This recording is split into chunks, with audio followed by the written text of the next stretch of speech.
We have particle accelerators, advanced artificial intelligence, and rovers driving on Mars.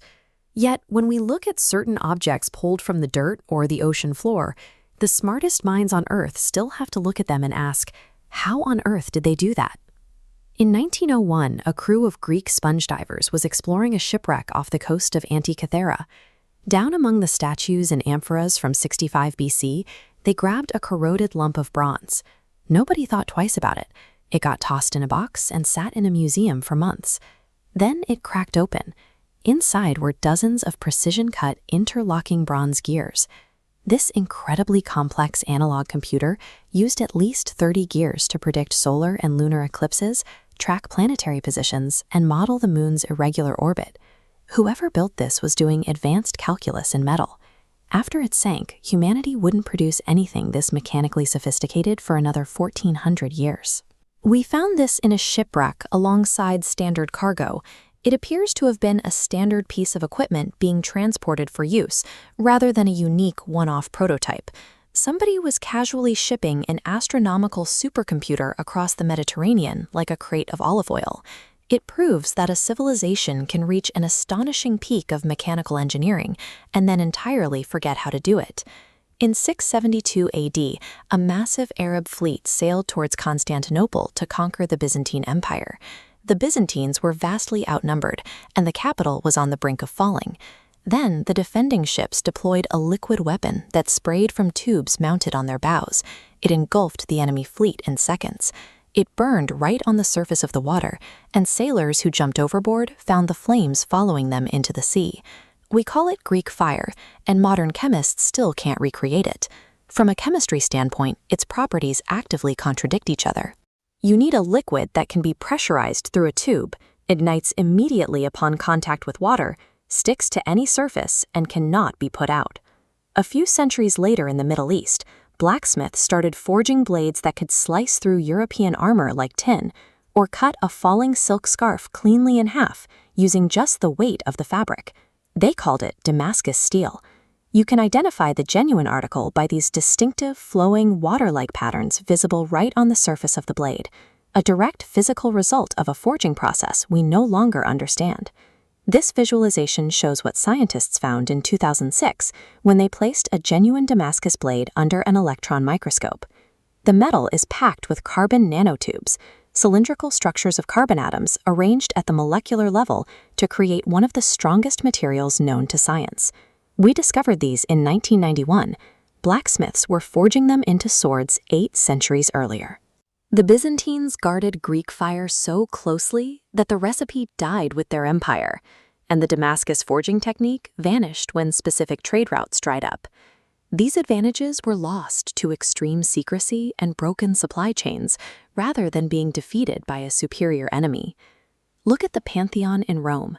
Built in 125 AD, its massive, unreinforced concrete dome has survived earthquakes and floods for nearly 2 millennia. Meanwhile, the modern concrete we use to build highway overpasses starts crumbling after about 50 years. For centuries, the Roman recipe of volcanic ash, seawater, and lime baffled engineers because it actually gets stronger over time. Then, researchers at MIT looked closely at tiny white specks in the concrete called limeclasts, bits of calcium previously dismissed as sloppy mixing. This animated breakdown shows exactly what those limeclasts do.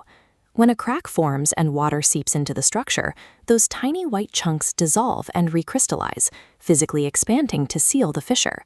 The Romans built a self-healing material that activates whenever it gets wet. But if you want to see stones that don't even need mortar, you have to go high into the Andes. At the Sacsayhuamán fortress in Peru, builders stacked irregular limestone blocks weighing up to 130 tons. They are fitted together so tightly that you cannot slide a single piece of paper between the joints. They achieved this zero-gap interlocking precision using nothing but stone tools. These ancient builders understood material longevity and seismic engineering so thoroughly that it makes our modern mass production look incredibly fragile. Around 500 BC, the Nazca people walked out into the dry, windless Peruvian desert and started removing reddish pebbles to expose the lighter dirt underneath, carving enormous geometric shapes and animals. The catch is the sheer scale. Some of these figures stretch over 1,200 feet.